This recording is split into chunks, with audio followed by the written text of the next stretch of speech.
ati mwabamanyi mukama mwongere okola ki okukwata mukama kubanga essaawa yonna okola ki ogenda. Njize nafunye accident piki yantomedde naye ndabira ddala ng'omulabe yabadde tasanyuse olw'ebyo bye nabadde nkoze kubanga bamutomera ku sande kwennyini ng'ava ku kanisa.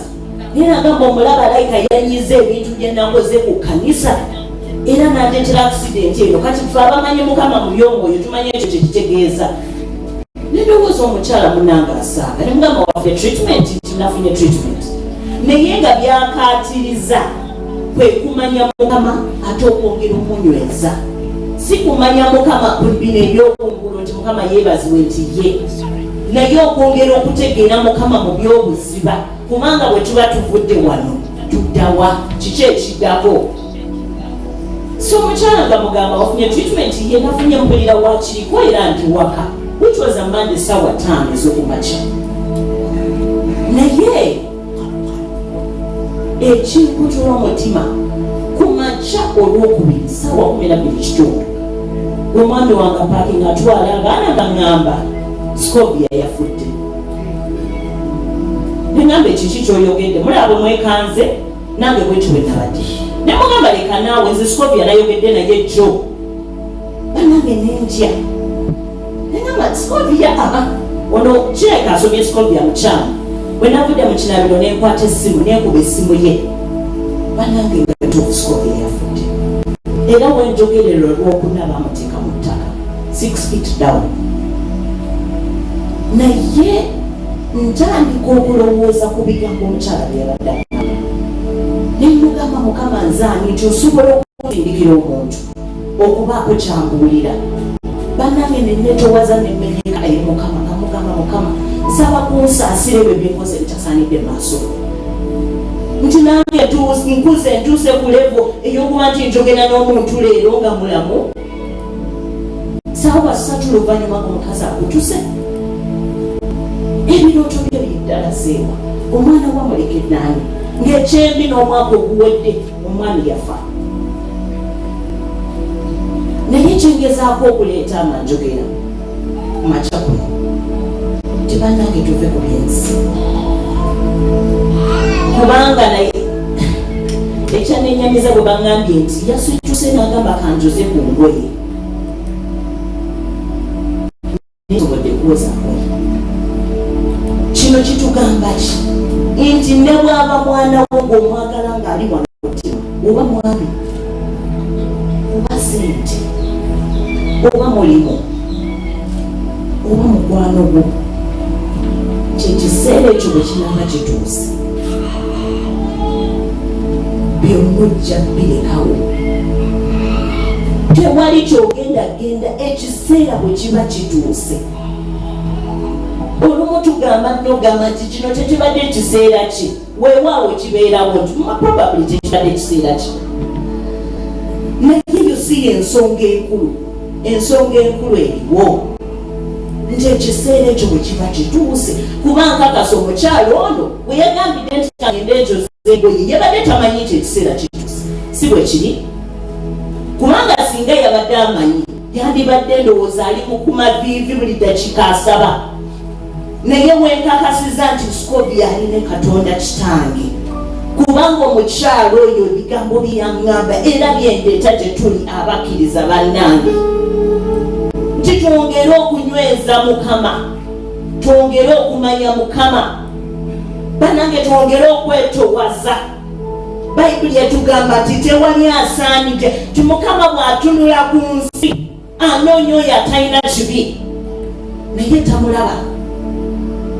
Banaye amakyaga leero wenoonye ogambe mukama nti mukama ekibi kino kyenkwese wano oba kyajja oba kyaddi ti taata luyinza okuba olunaku lwange probably si kati naye wasindikira omuddu wo okubaako byatugamba kitegeeza atwagala era mukwagala okwo kwalina gye tuli. Nsaba nti yonna gye tuli nga bwe tuzze leero okusinza Katonda omulamu taata otubulire omenye emitima gyaffe kubanga Isaaya 1:18 atugamba nti ebibi byonna bwe biba bikyafu ng'owulira sobola kujjajja nti though your sins as red as scarlet, as red as crimson, nti ne bwe biba ebibi byaffe ebyo tosobola nakyogera mu bantu. Agamba jangu tutuule wamu tuteese. Let's reason together. Mukiwayemu ne Mukama era nsaba nti ku makya kuno tugenda kuwaya ne Katonda waffe oyo. Taata nsaba nti byonna ebitasaanidde Mukama nze nga Sharon nzija gy'oli. Naye nsaba twekwateko ku mutima ogambe erinnya lyo nti nze nga Sharon taata nzija gy'oli. Nziza tuzija gy'oli Mukama kubanga sisobola kwerongoosa, sisobola kweyoza, sisobola kwenaaza. Naye Mukama ekituufu kiri nti nsobeza gy'oli. Taata nsobeza gy'oli era nsaba onsaasire. Nsaba onsaasire Mukama era nsaba nti tokkiriza mulabe kumenya mutima kunnemesa kujja gy'oli okumanya nti osonyiwa ebibi tubikoze Mukama. Naye tusaba nti otusaasire. Twewaayo gy'oli nga tujja okusinza era okutendereza era Mukama amaloboozi gaffe ogawulire. Naye ekisinga ennyo obukulu nti emitima gyaffe gimenyese. Gimenyeke olunaku lwaleero, gimenyeke ku makya kuno nti bwe tunaaba tukusinza era tukutendereza onaatubulira Mukama era onaatutunuulira n'ekisa kyo n'omukono gwo ogw'okusaasira. Totusalire musango Taata, naye onaatutunuulira n'ekisa kyo n'okwagala kwo. Era Taata osonyiwe ebibi byaffe. Nsaba omenye emitima gyaffe ku makya kuno Mukama nti Taata twerabire ebintu byonna bye tulowoozaako tubize ebbali, tulowooze ku bulungi bwo, tulowooze ku kwagala kwo, tulowooze ku ssonyiwa kwo Mukama kubanga leero wetuli enkya tetuliwo. Nti bwe tunaafuuka nga Sikobiya bwe yafuuse Mukama, Taata emitima gyaffe ginaabira mirungi gy'oli nti onaatwaniriza n'emikono gyogambe nti mwana wange jangu nkuwa ekifuba era tukwate mu bifuba bye Mukama ng'ogamba weebale wakola omulimu gwange gwe nakutuma okukola. Taata totutuze ebbali nti totumanyi. Ebigambo by'okabikola amakulu mu bulamu bwaffe leero nti bwe tunaagerayo ewaka Mukama tunaafumiitiriza ku bulungi bwo era ku kusonyiwako Taata. Tukwebaza kubanga osaanidde ekitiibwa n'ettendo. Twaniriza okubeerawo okwo Mukama nti omulabe taafune space wano we tuli, nti okubeerawo okwo n'omwoyo obwo guneetooloola buli nsonda y'ekkanisa eno. Nti Taata okwate ku buli kintu omaze okuweeza. Kwata ku bayimbi baffe, kwata ku b'ebigoma Mukama, kwata ku bantu bo, kwata ku mubuulizi, kwata ku musumba waffe. Ffenna Taata otukwatire wamu ng'ekituli. Era oyongole tukolako omu ku omu Taata otukoleko. Tukwebaza kubanga osaanidde ekitiibwa. Tukwaniriza Mukama mu saaviisi eno. Leka ekisa kyo kitumaamire. Taata kyenkusaba ekisingira ddala obukulu kimenya emitima gyaffe. Emitima egyo egimenyeka n'owulira okusaasirwa mu mutima olw'ebyo ebitali bituufu eri Katonda Kitaawo. Tukwebaza era tukwaniriza mu linnya lya Yesu Kristo tusabye. Amiina. Praise the Lord. Mukama yeebazibwe. Nnyo mu saaviisi eno olwaleero mwebale kujja. Omwami n'omukyala Senoga mulabika bulungi. Mbaagala nnyo mukimanyi ekyo. Tukwaniriza nnyo omusumba waffe webale kujja nakutwagala n'omutima ogumu. Haleluya. Era tusinza Mukama bandi tuliwo eyo. Amiina. Era naye anaabikolamu omulimu. Amiina.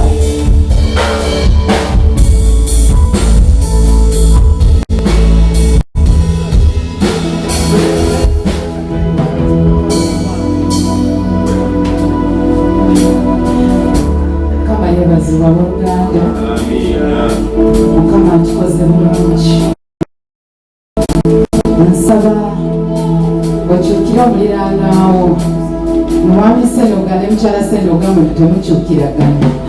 Noonyeyo omulala nsumba ali wano naawe noonyayo omulala. Mugambe banange olabika bulungi. Mukama akoze bulungi. Beera nekyoyogera ne muliraanaawo. Mugambe akagamba akalungi akamusaamu amaanyi agalaga obukulu bwa Mukama. Mwagalize ebirungi nti olunaku nga terunaba kuggwako. Mukama ajja kukola ekisingako. Haleluya! Haleluya! Bannange omukyala oyo ayogedde naye wayogedde waliwo ekintu kyebadde ndowoozaako ku makya kuno nti Yesu bwe yatuuka ekiseera ng'ali mu kukemebwa okungi yakyukira ebyawandiikibwa era bwe yali ng'akuba sitaani yamukubiranga mu byawandiikibwa. Nenzijukira musumba wange ate nnyo ogamba bannange musome bayibuli zammwe. Bayibuli eri buli lwabagenda okubuulira ye nno tayagala bino bya .com byokozesa ssimu, ayagala hardikopi emu. Abeera kubuuza bayibuli eriwa mugiwandiika buuza muliraanwawo byebigambo byebyo. Nange netandika okirowoozaako nengamba mu biseera ebizibu saba Mukama akuwa ekyawandiikibwa. Kubanga bw'otofuna ekyawandiikibwa omulaba agenda tukuba. Nenyongera okulowooza ku bintu byezze nga ndaba ku mawulire mu wiiki eno.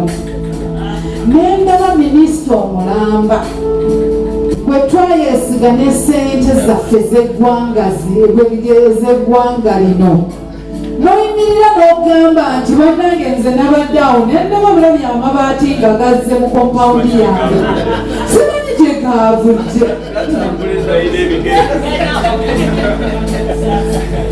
Bannange actually kinzijidde ku ssaawa zino katwenenye ku lw'eggwanga. Katwenenye ku lw'abaminisita baffe abalidde baffe Mukama baatuwadde. Katwale dakiika ekusooke twenenye. Kitambo omutukuvu Mukama tusaasire Mukama. Otwesize Mukama ne ssente z'eggwanga lino Mukama. Otwesize Mukama n'otuteekamu n'otuteekamu essuubi nga beekulembeze Mukama Katonda wange. Naye taata tetukoze okwagala nga bwe kuli nga bw'oyagala. Ne tulimba abantu bo ne tubba ne twesanyusa Mukama Katonda wange ne tukola nga bwe tuwagala Mukama.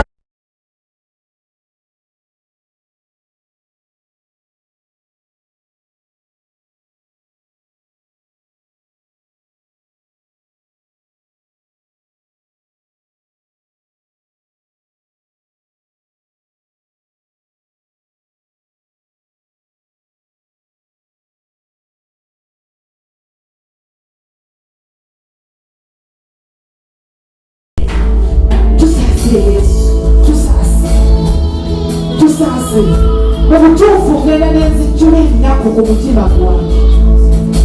Nendaba omuntu Mukama gwayesize n'eggwanga lyaffe lino lyonna.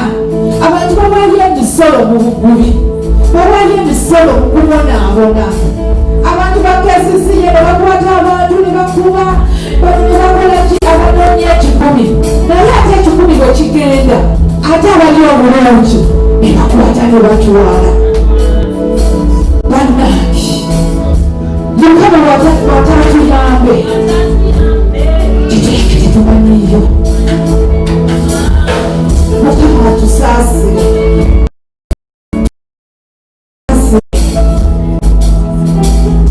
Nendowooza nenzijukira n'ekirala kye nalaba ate nakyo ne kinyiiza. Nenzijukira Kamilyo nga yimiridde ku katuuti ke n'atalimu kisinga brother we. Eggwanga lyonna nga liraba, ensi yonna ng'eraba. Bannange Katonda aliwa. Mukama tumubulize. Kwegamba bye tukola tebirina we byava Katonda. nnyo Mukama atuyambe, Mukama tatuvaamu kubanga bye tukola tebiraba lukulu lwa Mukama.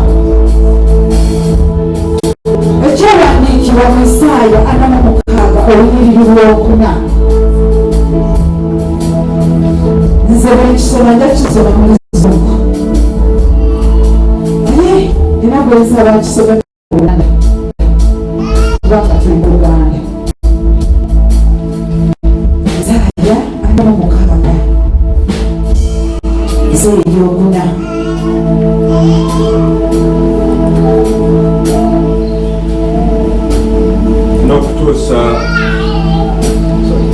n'okutuusa ku bukadde z'ensuubiyo n'okutuusa ku nvi n'abasitulanga nze naakola era nze naaweekanga weewaawo naasitulanga era naawonyanga.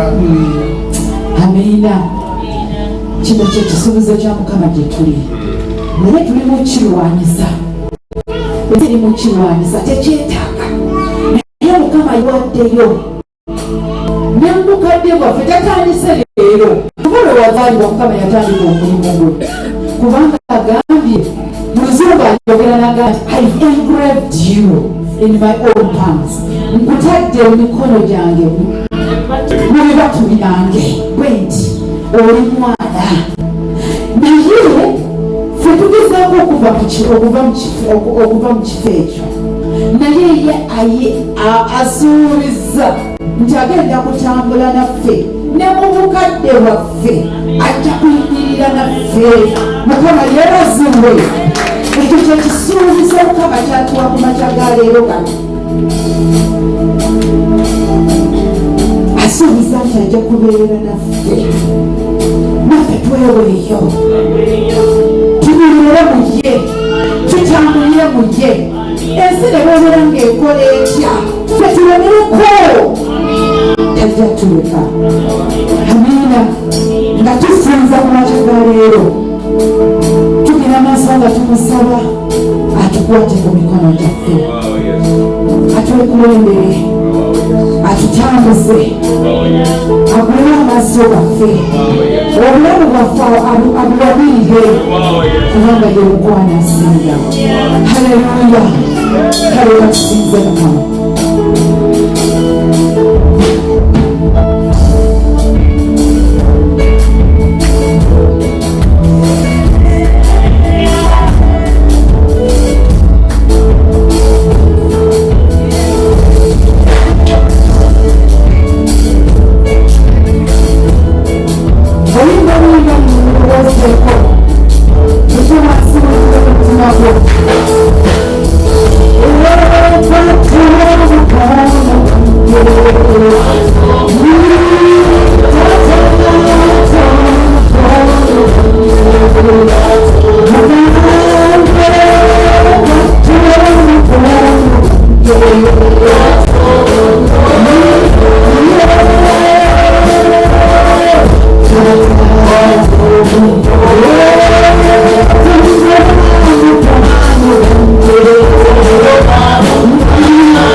Let's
omuwa ebirowoozo byo okuba buli kimu leka akule. Haleluya. Yesu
Walingirire mukama bereke ebigambo by'okugamba kubanga twagala afuge mu bulamu bwaffe, twagala afuge Yesu, twagala afuge kubanga bw'ataafuge tetujja kumalako byonna yamusobola.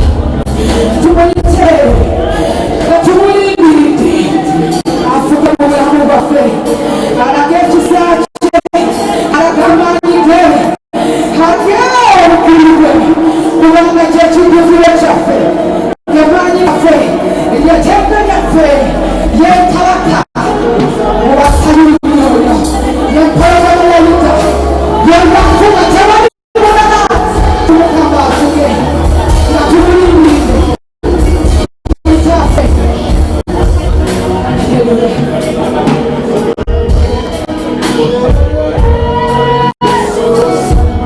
Fuga, fuga Yesu, fuga. Afuge Yesu. Wakanyakama. Yeka yasobola. Yasobola. Yasobola. Abantu tulina we tukoma. Mukama afuge Yesu kulachaka leero. Tokowa kwogera naye. Tokowa mukwano gwange. Tokowa muganda wange. Tokowa.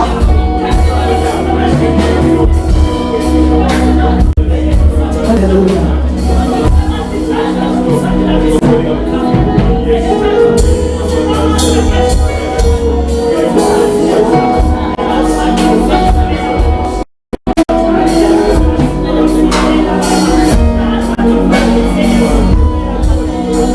Fuga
tulinda mukama tujja gy'oli taata nga bwe tubulidde eggwanga lyaffe mukama lisobeza gy'oli taata twagala tetwagala kubajjamu nga kinoomu naye mukama tukoze ebyo ebyenyamiza omutima gwo tukoze ebyo taata ebimenya omutima gwo mukama taata tusaba otusaasira olw'ensi yaffe taata twewoomeka maaso go nga tusaba kyomenye emitima gyaffe olw'eggwanga yaffe taata sonyiwa ebibi byaffe mukama sonyiwa ebikoleddwa ebitasaanidde mu maaso go mukama taata ne twerabira abantu bo abalina obwetaavu era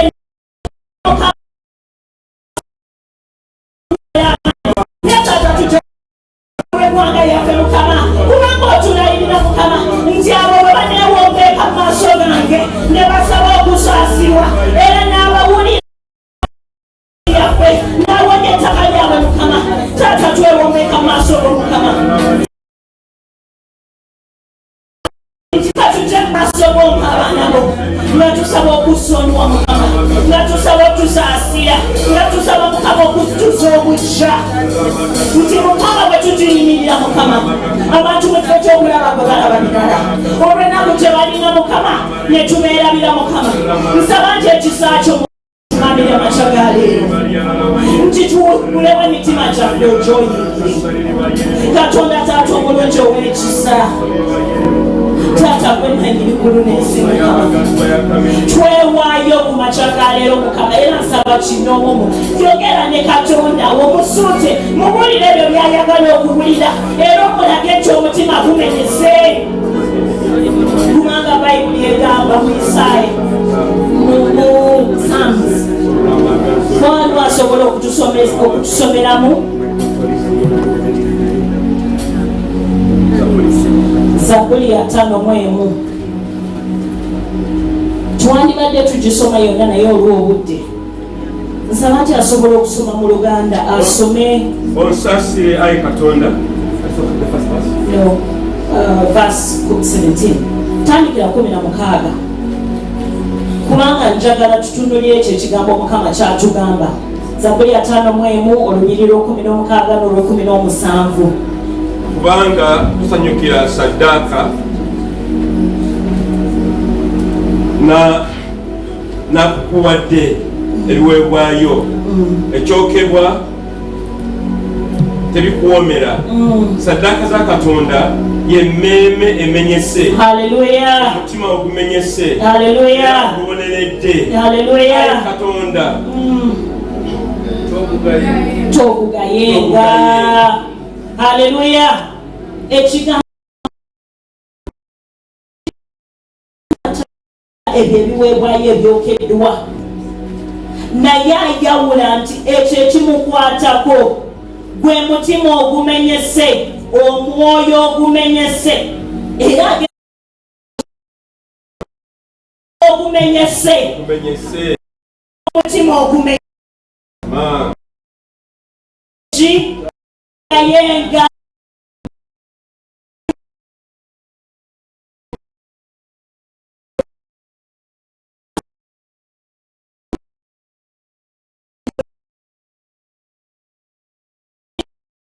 kwaza nti mukama akuwatya obukulembeze obwenkaniddeawo n'akukwasa eggwanga naye mukola ebyo ebimenya emutima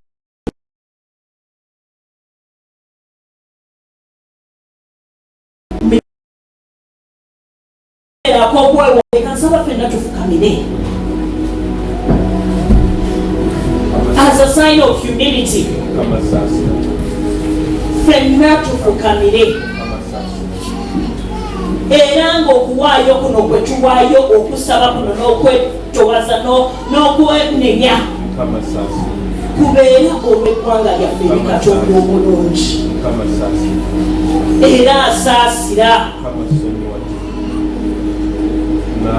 nga tumusaba nti taata otuyamba otumenye okuva ku mitima gyaffe n'emyoyo gyaffe mukama ogimenye kubanga bw'ogezaako okutegeera nti omwoyo ogumenyese gufaanana gutya okuwulira ennaku okuva ku mwoyo gwo n'ojja eri mukama n'omubululira nti mukama mbikudde omutima gwange gy'oli niyo lwakino nakiri taata nsaba otusonyiwe nsaba otusonyiwe otusaasire olw'obubi obwo Mukama obutaliiko nsonyi taata tusaasire era nsaba Mukama nti nga bwe tujja mu maaso kuba nange mwogere eri Katonda nga bwenenya olw'eggwanga lyaffe bye tukoze ebitasaanidde kuba bw'aba atunulira eggwanga tatunulira kinoomu atutunulira ffenna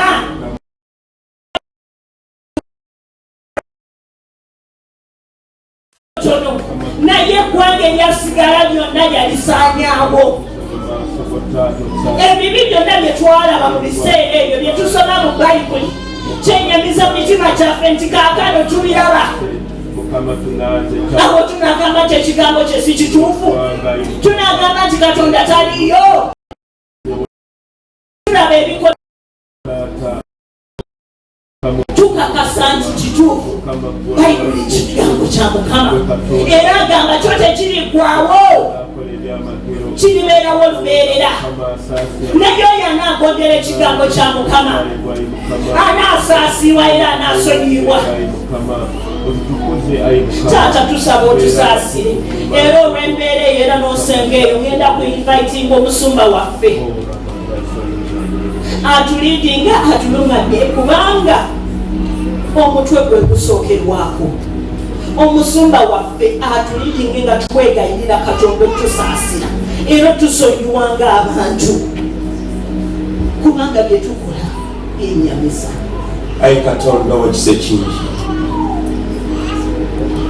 ffe nga abaana bo bwe walokola Mukama olw'ekisa ekingi nga tukuŋŋaanya kanisa eya GF Komamboga kwata zone Kawempe division nga tufukamira wansi nga tumenya gwanga Uganda n'abakulembeze baffe Mukama be watuwa nabo Mukama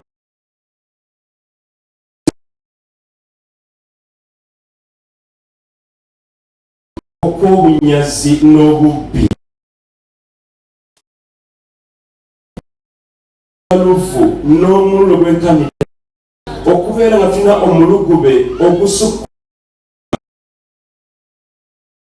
netulya buli kamu ke tusobola okulya netulya ebintu ebiwedde ku mmeeza netulya n'emmeeza nazo netuzirya n'entebe netuzirya netubeera nga tuli bakama bazimu nnyo Mukama nga tutulenyiza Mukama tusaasire taata Mukama tusaasire Mukama omukulembeze Mukama agamba atya tesamanya amabaati gye gaava amabaati 13 Mukama saasire Mukama beera wakisa totubonereza nga byefu bigwanidde Mukama naye Mukama tukwatira ekisa taata kula eggwanga yaffe Mukama twenenya taata ne kulaffe ne ku maka gaffe Mukama nabo Mukama batufuga Yesu bonna Mukama balina obuvunaanyizibwa okuva ku mukulembeze w'eggwanga Mukama olw'okukoya atuka wansi wa Erusiwanu ffennange eggwanga Mukama tuwenenyeza mu maaso go taata otusaasire ayi Mukama abakulembeze Mukama bali mu by'ebyensimbi Mukama abali Mukama mu magye abali mu bya poliisi Mukama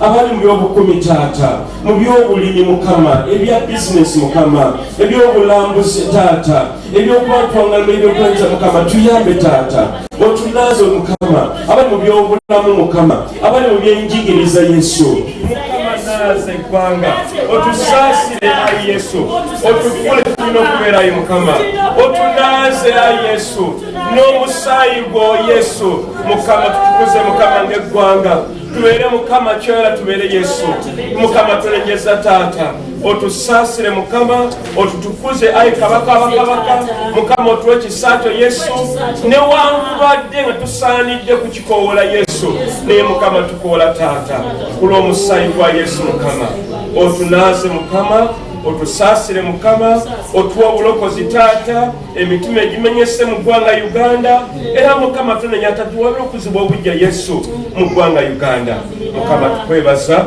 mulinyira kitaffe n'omwana n'omwoyo mutukuvu amiina. Recording stopped. Saba tuyimirireko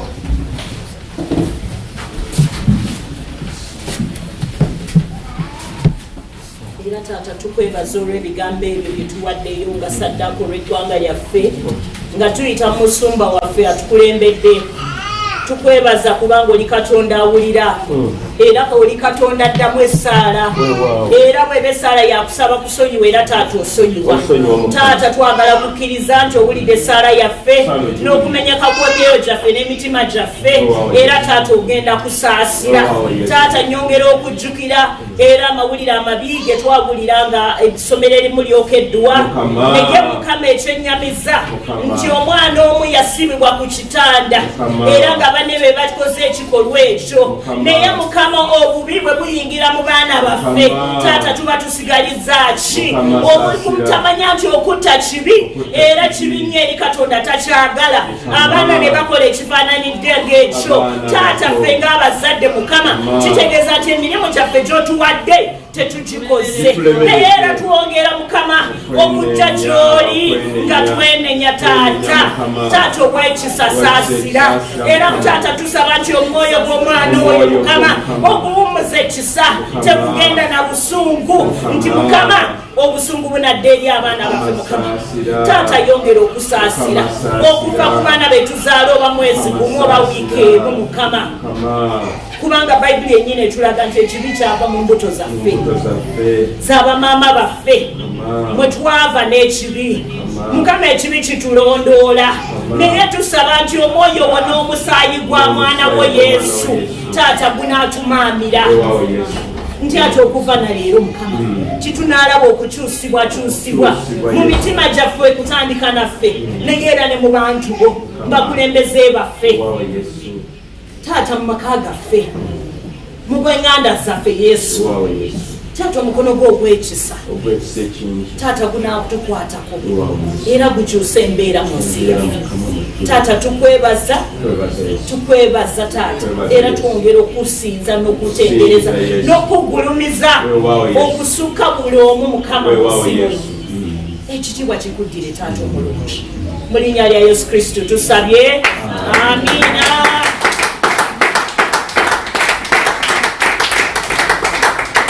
Yebazibwe banaye tubaniriza era nsaba mutuuleko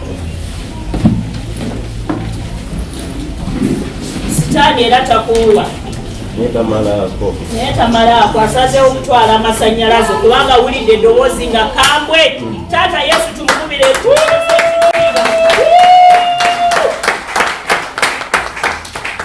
kyomulabe byonna byanaakola era tujja kusigala nga tusinza nga tutendereza nga tusaba Katonda omulungi atusaasire kubanga mu kusaasira okwo bwe tusomye kikyekyo kyakola kyayagala era kyatuwagaza n'ebirungi binaatugoberera. Haleluya. Kanange mbaaniriza nnyo mwebale kujja mwebale kwewaayo era nakwagala Mukama kyetusigaliza mu nsi waliwo ekirungi ekisinga ekirala kwagala Mukama ate okuva ku ntobo y'omutima gwo ekyo kyanoonya waliwo okumwagala kungulu naye bwamanya nti okwagala kw'omwagaza kuva ku ntobo y'omutima gwo era ebintu binaakyuka mu bulamu bwo. Haleluya. Amanya agange nga bulijjo nze Sharon mwebaze yashaba leero eryakanso kandyogereko kandyogereko puliida kwe babayita naye nemuva puliida ogwo tekitegeeza nti gwe nanyini eggulu n'ensi nti oba byonna obimanyi ekiseera kyo wekituuka baabo ebyo byonna biba tebirina mugaso ebitiibwa tebimanyiddwa. Mukama yebazibwa ffenna tufaanagana mu maaso ga Mukama era bwe tugendayo kakiwedde totayagala kumanya kimu kyajja okubuuza nti nakutuma kyenakutuma wakola ki wakituukiriza era njagala okubaaniriza ffenna nti nga bwe tutandika omwezi guno okubuulira enjiri bannange tulowooze ku Katonda byanaatubuuza.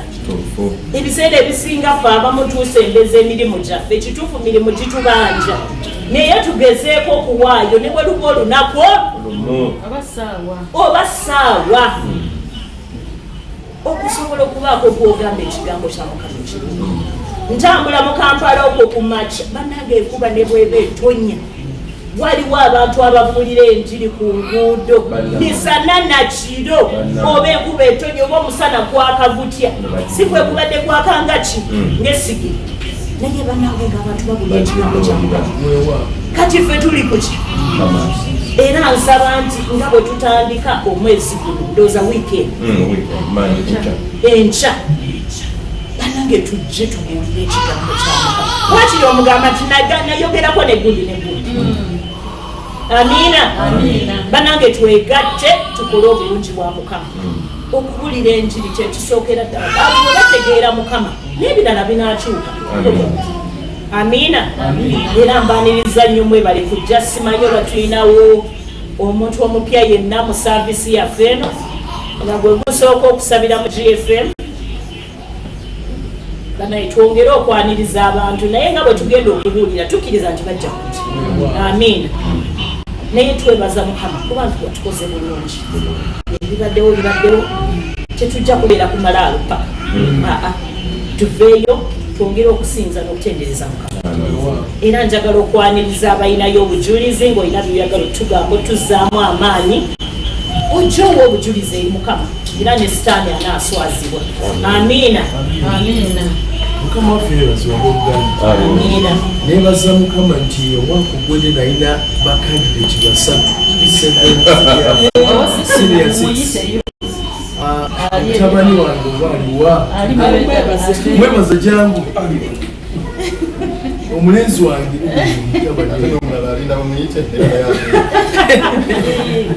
bannaye neebaza Katonda nti yayise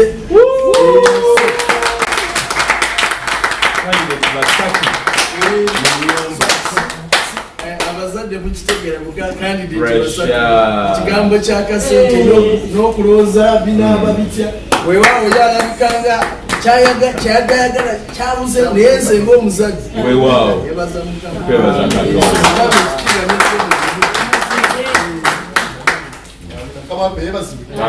yebaze nga muzadde omwana bw'anayagala anajja neyebaza Katonda bwana twasobodde okufuna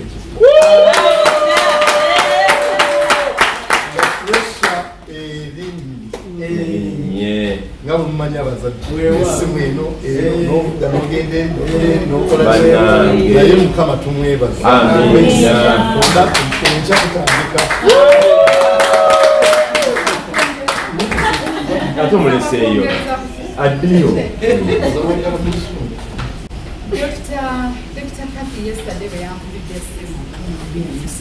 Dr. Kathy Jobo yankubidde essimu ndambuuza layina badawa ne mugamba bamuwaddeeko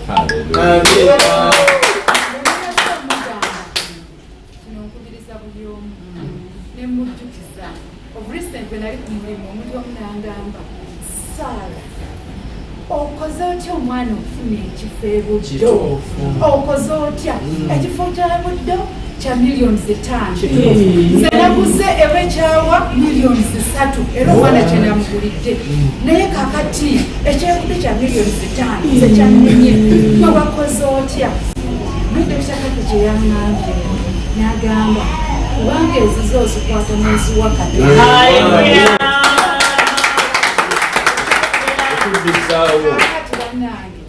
kyolina kyonna manya woolina okiteeka.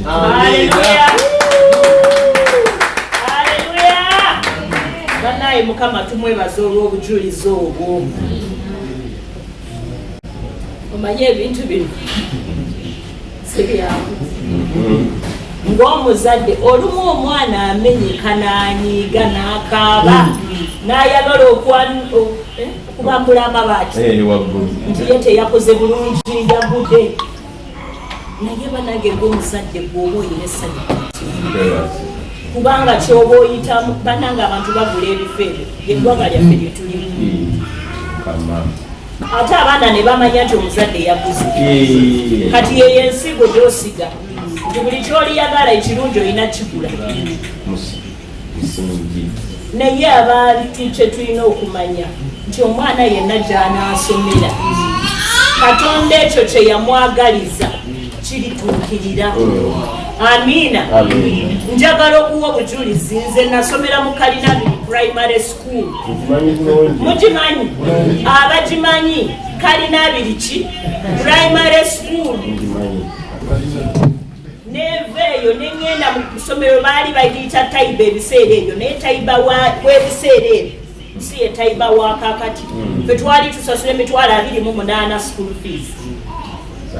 Neva mu Taiba zaali nyingi 28 pesa. At that time zaali ntono Taiba yali yakatandika. Nevaawo kale nenyingira gye bayita St. Lawrence naye era ekyantwalayo zaali maxi zaali naye nga nalyo si essomero lyogamba nti abaana bakola bulungi nnyo nti standard y'amaanyi bannange naye wenjogerera ate university was worse neetooloola bwenti n'ensira eno bwenti tandika mu diploma faayo genda university faayo kati deni naye mukama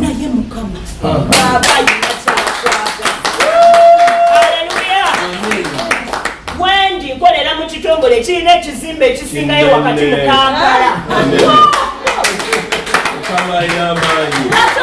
era nze njagala okuzzaamu abaana n'abazadde amaanyi nti bannange obutayita P7 obutafuna butaano oba bumeka abiri ku senior 6 kigeza nti ensi ewedde bwonna edda yongera kunywezani mukama era ojja kulaba ebirungi byatutegeke.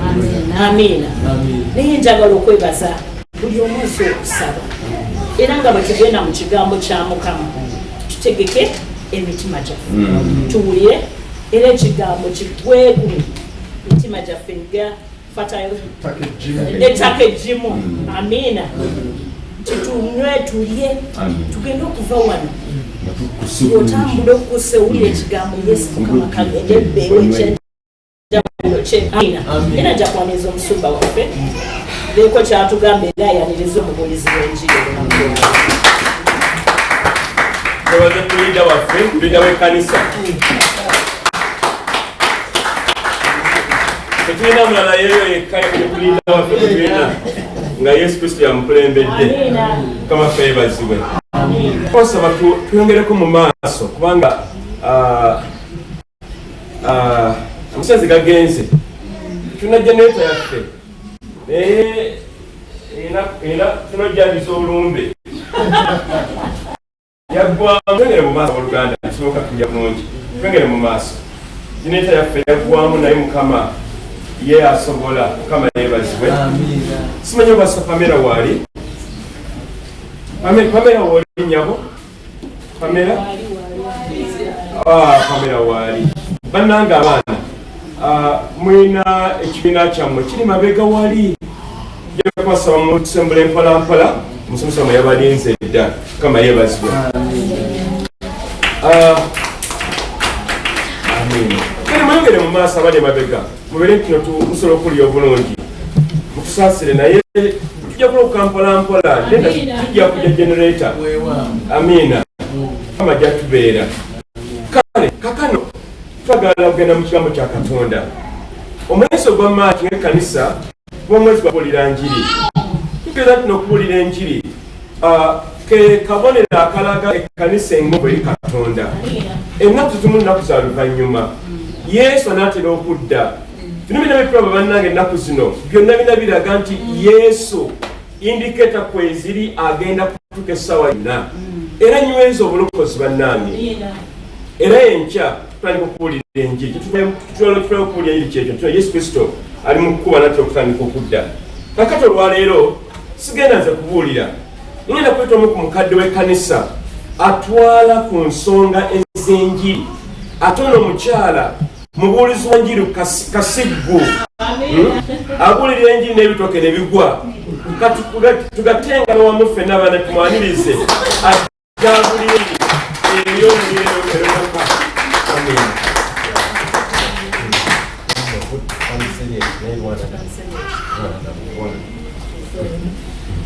Abaluganda Mukama yeebazibwe. Bannange twebaza Katonda nti asobozesezza okudda olwaleero. Amiina. Okuwulira ekigambo kye. Amiina. Era nga sinabagenda mu maaso omanyi mwami Senoga ebigambo bye bitono ate n'omutabani naye nze mama njogera mukama yebazibu gwe mwogezi wa family nze nina essanyu katonda alina engeri gy'aluka abaana baffe mukama yebazibu omwana ono yagenze kumala senior 6 nze mbadde nga mulaba entambula gy'atambula nga ye ayagala kubeera omu kuba international artists era mu marks zonna ze yafunye najjamu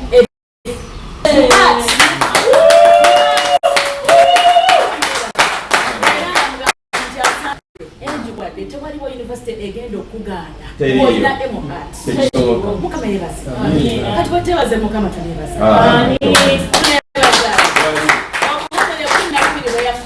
tewaliwo university ekolaki mukama yebaze abaana ffe tubasabire abatamanyi kwebaza abatasiima kale bannange obudde nga bugenzegenze leka tusabe taata omulembe w'ekisa ekyendirira mu maaso go nga tukwebaza nti otusoboseza okuŋŋaanira wano nga olina ensonga ate era ng'olina ekigambo eky'amaanyi omulungi nga nze nsaba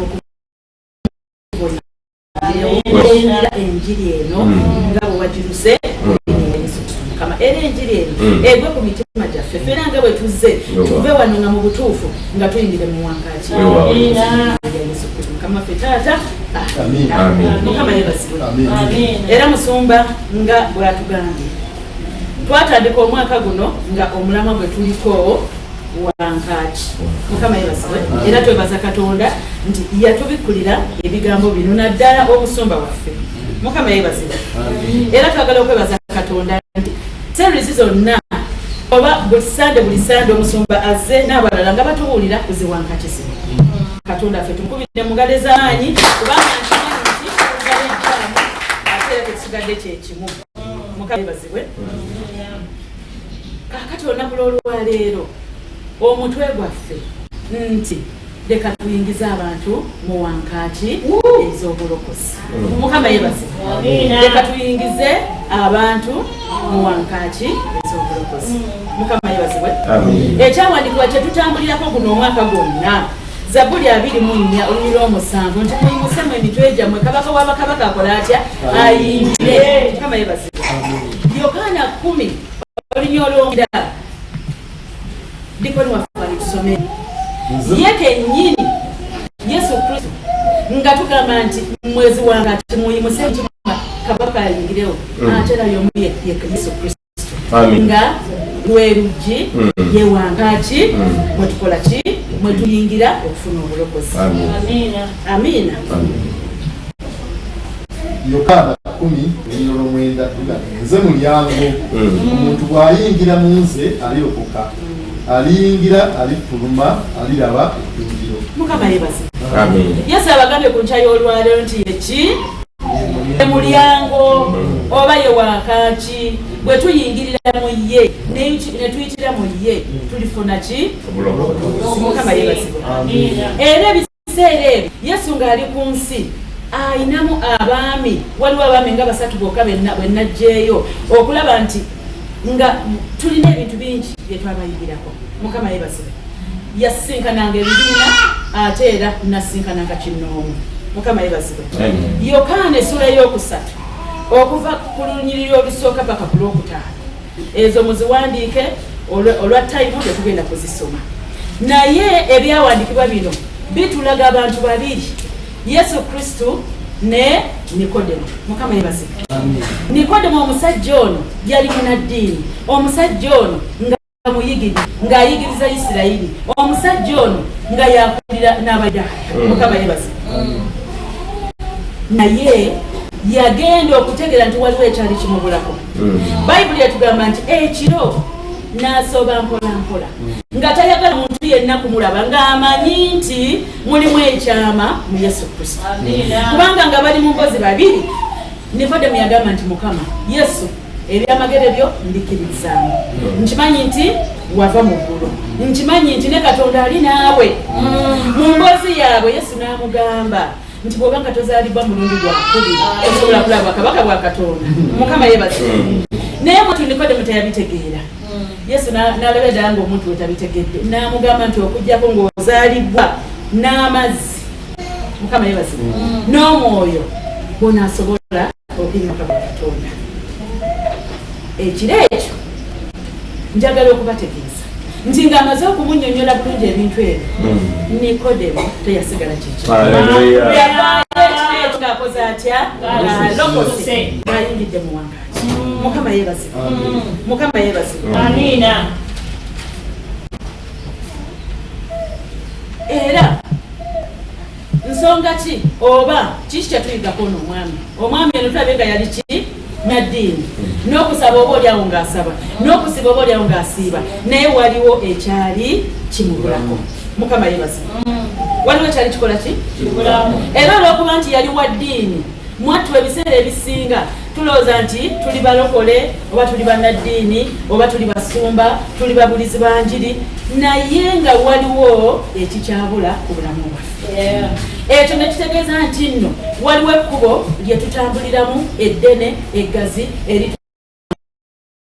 erinene. So okulokoka kwe yali ategeeza ebibi byaffe. Mukama yeebazibwe. Ne tukkiriza Omwoyo Omutukuvu n'ayingirawo n'akyusa emitima gyaffe n'atufuula. Mukama yeebazibwe. Essuula eyokusatu kale gibasomere eyokusatu. Yokaana essuula eyokusatu addamu n'amugamba nti ddala ddala nkugamba nti omuntu bw'atazaalibwa mulundi gwakubiri tayinza kulaba bwakabaka bwa Katonda. Nikodemo n'amugamba nti omuntu ayinza atya okuzaalibwa bw'abanga mukadde? Ayinza okuyingira mu lubuto lwa nnyina ku mulundi ogwokubiri n'azaalibwa? Yesu n'addamu nti ddala ddala nkugamba nti omuntu bw'atazaalibwa mazzi na mwoyo tayinza kuyingira mu bwakabaka bwa Katonda. Nze mbadde mbyogera naye bali basomedde. Ndowooza nti mukyala Senoga alino alina waabiki naye biibyo. Mukama yeebazibwe. Era Nikodemo okusinkana Mukama waffe Kristo kitulaga nti okulokoka kya kinoomu. Mukama yeebazibwe. Kinoomu kubanga okutambula ekiro n'agenda ekiro yali tayagala abasomesa abalala okumukomako. Yali tayagala oba mama ne taata ogamba nti owange mwana wange olagawa. Okitegeera? So okulokoka tewali kwekwasa bazadde, tewali kwekwasa ddiini, tewali kwekwasa ba anti ne ba anko, tewali kwekwasa mikwano gyange nedda. Yesu Kristo ayagala ojjenga gwe kinoomu nga nikomekya. Mukama yeebazibwe. Mukama yeebazibwe. Katugende mu byawandiikibwa Matayo onywa 13 paka 14. Matayo 7:13 nti muyingire mu mulyango omufunda kubanga omulyango mugazi kubanga omulyango mugazi n'ekkubo eridda mu kuzikirira ddene n'abo abayitamu bangi. Kubanga omulyango mufunda n'ekkubo eridda mu bulamu lya kanyigo n'abo abaliraba batono. Mukama yeebazibwe. Banange ab'emabega mumpulira. Yesu ekibiina kino ekinene nti emiryango giri egyo ebiri. Amiina. Amakubo gali aga abiri, effunda eggazi, emiryango effunda eggazi. Mukama yeebazibwe. Buno mulyango omugazi bwe yali abategeeza yeffe abalowooza nti nno kwegambanga nti obutuukirivu oba tekituukiridde, self righteousness. Ate ogwo omulyango ogwo omunene oba omugazi nga kwegamba tetutambulira Katonda, ffe tumanyi kino tukola ki? Twemalirira. Gwegwo omulyango omugazi ne wankaaki engazi. Naye guno omulyango oba ekkubo effunda bwe bulokozi. Mukama yeebazibwe. Ye yenkolegana naawe ne Mukama waffe Yesu Kristo ekutwala wa? Ekutwala mu ggulu. Naye Yesu atugamba nti liri ekkubo eggazi. Mukama yeebazibwe. Litutwala mu kuzikirira. Mukama yeebazibwe. Naye kyannaku nnyo nnyo nnyo abalala tebannaba kulokoka, ffe abaalokoka era kyannaku nnyo. Mukama yeebazibwe. Nti bangi tuli ku luguudo olwo olugazi, bangi ffe abalokose tugenda kuyingirira mweyenkaaki engazi mu kuzikirira. Mukama yeebazibwe. Mukama yeebazibwe. Kubanga Yesu bw'ayogera n'asoma ebyawandiikibwa ebyo alina kyatulaga. Matayo 7:21-23. Buli muntu agamba nti mukama wange si aliyingira mu bwakabaka obw'omuggulu wabula akola kitanga ali mu ggulu byayagala. 22. Bangi abaliŋŋamba ku lunaku luli nti mukama waffe tetwalagulanga mu linnya lyo, tetwagobanga dayimoni mu linnya lyo, tetwakolanga byamagero bingi mu linnya lyo, nendyoka mbaatulira sibamanyangako muve wendi mwenna abakola ebyobujeemu. Mukama yebazibwe. Yesu yagenda mu maaso ng'asomesa ekibiina kino. Amina. Nga Nikodemo bwe mulabye nti ali munaddiini n'emwattu ng'ali ku ludda luno. Bino ebyawandiikibwa bitulaga nti naffe abalowooza nti twalokoka oba tuli mu buweereza oba tuli basumba oba tuli baweereza, Mukama yebazibwe, oba tuli ano ne tuyimba oba tuli bakadde ba kkanisa, tulowooza nti tuli mu kkubo efunda, tulowooza nti tuyingira mu wankaaki efunda. Naye olw'obutali butuukirivu bwaffe, olw'okuba nti waliwo embeera ze tukyalimu, Yesu abagambe nti kola olunaku nja bagamba sibamanyi nti era munve ne ebizimu mu linnya lyo nga twali twogera ennimi. Naye Yesu lwaki agamba nti munviireko olunaku? Lwaki? Kubanga Bayibuli etugamba nti Katonda atunulira mutima. Mukama yebazibwe. Amina. Bino ebyakungulu byonna yetafaayo naye atunulira ki?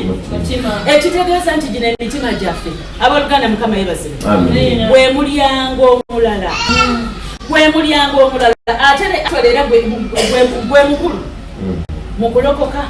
Mukama yebazibwe. Gwe mulyango omutima ogwo.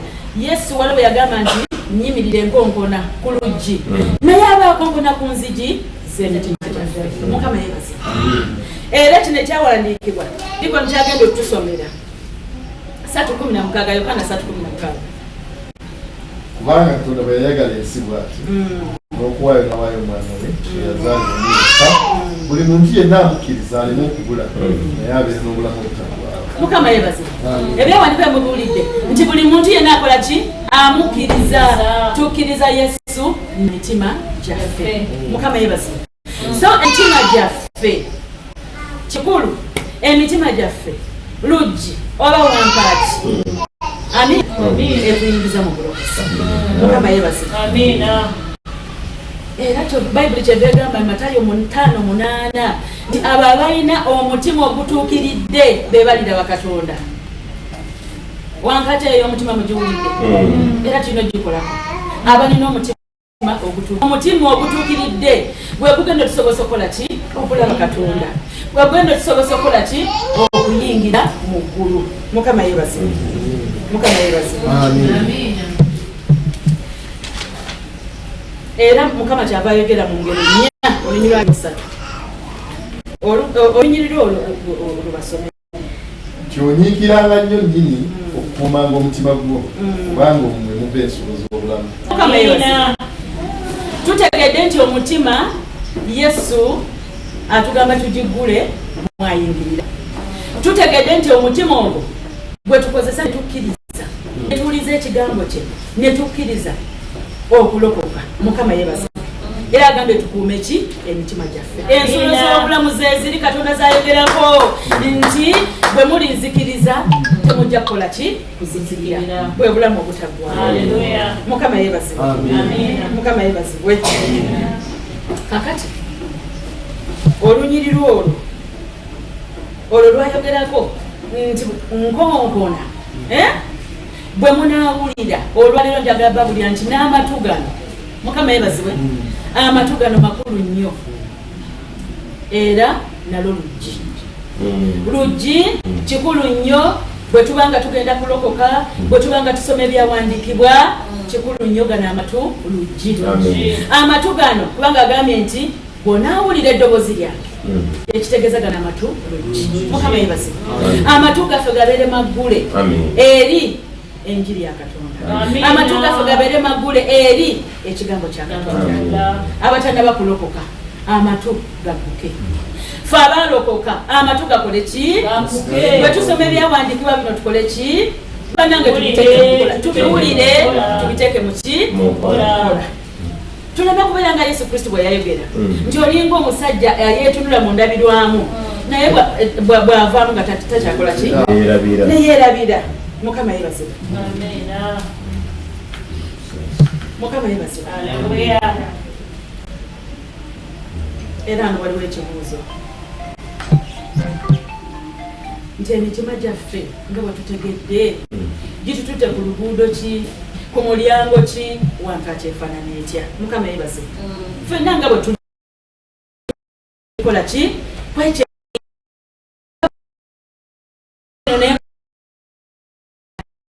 Wekebera omutima gwo ki gukuyingiza efaanana etya. Mukama yeebazibwe. Era twagala okulaba mu kyawandiikibwa Yokaana 14:16 Yesu ayongera tukakasa nti ye wankaaki ey'obulokozi. Yokaana 14:6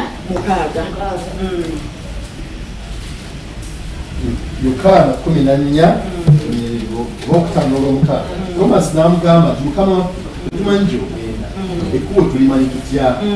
Mukaaga Yesu n'amugamba nti nze ekkubo n'amazima n'obulamu tewali ajja ekitaani wabula n'akamenya. Mukama yeebazibwe. Ye kkubo n'amazima n'obulamu. Mukama yeebazibwe. Abatana bakulokoka Yesu lye kkubo n'amazima. Ate naffe abaalokoka bino ebigambo muyinza okukoza nti bino si bipya gye tuli. Naye mwattu bwe tumala okulokoka ne twesulira gwa Nagamba ne tulooza twatuuka. Amiina. Nenge ekkubo twalivaamu. Mukama yeebazibwe. Era njagala okubaletera omusajja ogwo bayita Zaakayo. Zaakayo naye koola olunaku Yesu Kristo yamubeerera ow'ekisa. Ebyo mu biwandiike tugenda bisoma. Luka 9 okuva ku lunyiriri olusooka paka olw'ekkumi. Luka ekitabo kya Luka essuula esooka paka ku 10. Bwe muddayo bannange musome ku Zaakayo. Mukama yeebazibwe. Tulaba omusajja ono nti omusajja ono bamuyitanga muwooza. Omusajja ono nga ajja emisolo mu bantu. Naye bwamwattu nga teebadizanga balance ekitegeza yali ki? Yali mugagga. Bayibuli tugamba nti yali mugagga naye atanga era nga ajjudde. Naye emigaso ekyakuyiga ky'amaanyi eri omwami ono nti wadde okulaba nti amagezi kinene n'obumpi alinya omusiba mungi.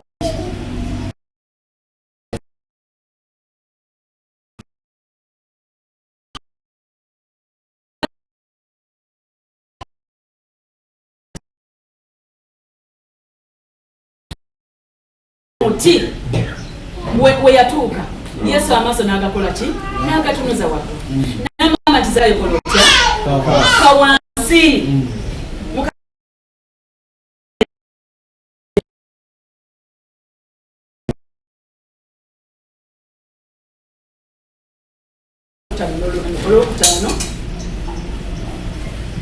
Olwokuna n'adduka n'akulembera n'ali mu muti omusukamooli amulabe kubanga yali agenda kuyita mu kkubo eryo. Awo Yesu bwe yatuuka mu kifo waali n'atunula waggulu n'agamba nti Zaakayo kamangu kubanga leero kimuwaanidde okutuula mu nnyumba yo. Amiina. Kasooke tukomaawo. Mukama yeebazibwe. Nti Yesu n'atunula waggulu. Zaakayo kola ki? Olwaleero njagala bategeeza nti Mukama waffe Yesu Kristo akumanyi, amanyi bw'osula, amanyi erinnya lyo, amanyi ekizibu kyo, amanyi obunafu bwo n'ekibi akimanyi. Mukama yeebazibwe. Naye waakisa kubanga yamugamba nti Zaakayo ka wansi. Olwaleero nina okukola ki? Okutuula mu nnyumba yo. Mukama yeebazibwe. Tuyiga ebintu bingi eri omwami ono nga ffe abalokole n'abatana bakulokoka. Nti Yesu bwe yamugamba ka wansi ate era amatu gakola ki negawulira gegali gendogeddeko. Mukama yebaze. Zaakayo nadduka emisinde nakka wansi. Zaakayo teyajemera Katonda. Mukama yebaze. Teyamujemera ko n'omulimu ogumu. Era bwe yamugamba nti olwaleero nina okutuula mu nnyumba yo. Zaakayo yadduka emisinde naggulawo ki ennyumba. Teyamanya manyi eno ennyumba gyagula eya bulijjo. Naye ate mwatu eri yennyini nnyini ey'omwoyo koolo nekola etya negguka. Mukama yebaze. Mukama yebaze. Kyakuyiga kinga kafe alokose n'abatanda bakulokoka nti Yesu bwakuyita nti bannange jangu gye ndi tuje. Mukama yebaze. Katonda ffe abaalokoka bagamba nti bannange kino sikyagala lekeraawo kubanga Zaakayo teyajemera ani teyajemera Katonda yawuliriza. Mukama yebaze. Mukama yebaze. Waliwo ekyawandiikibwa mu essuula ey'omunaana.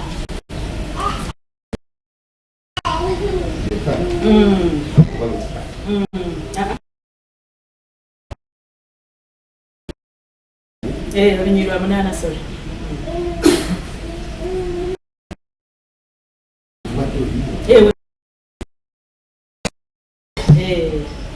Verse 8.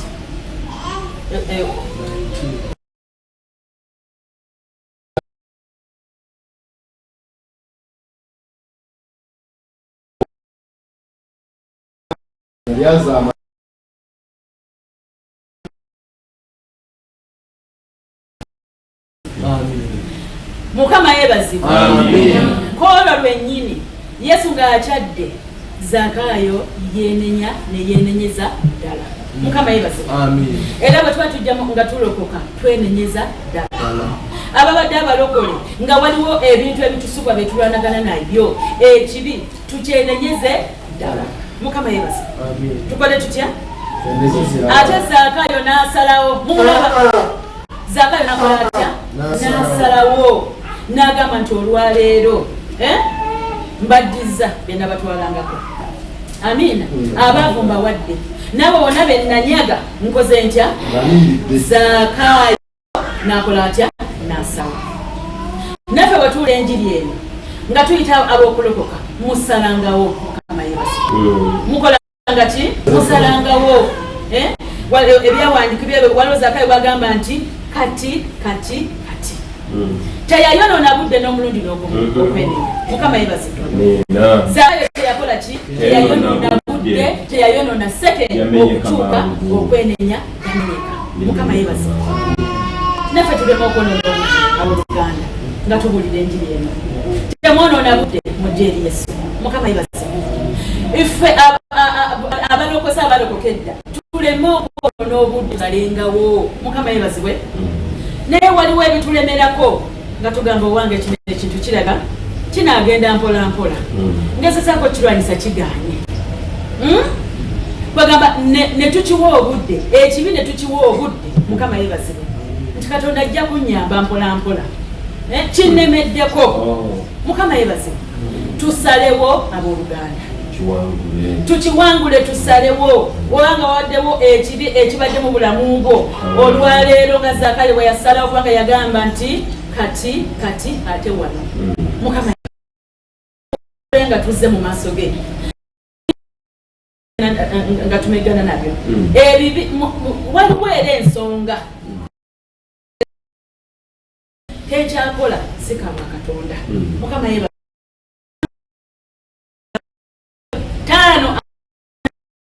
agamba nti nze ndi muti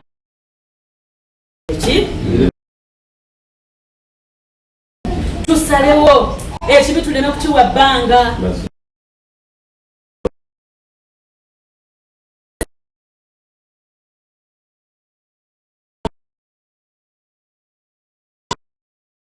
Obukiwangula era musumanga bwatugambye owanga. Amiina. Tusalewo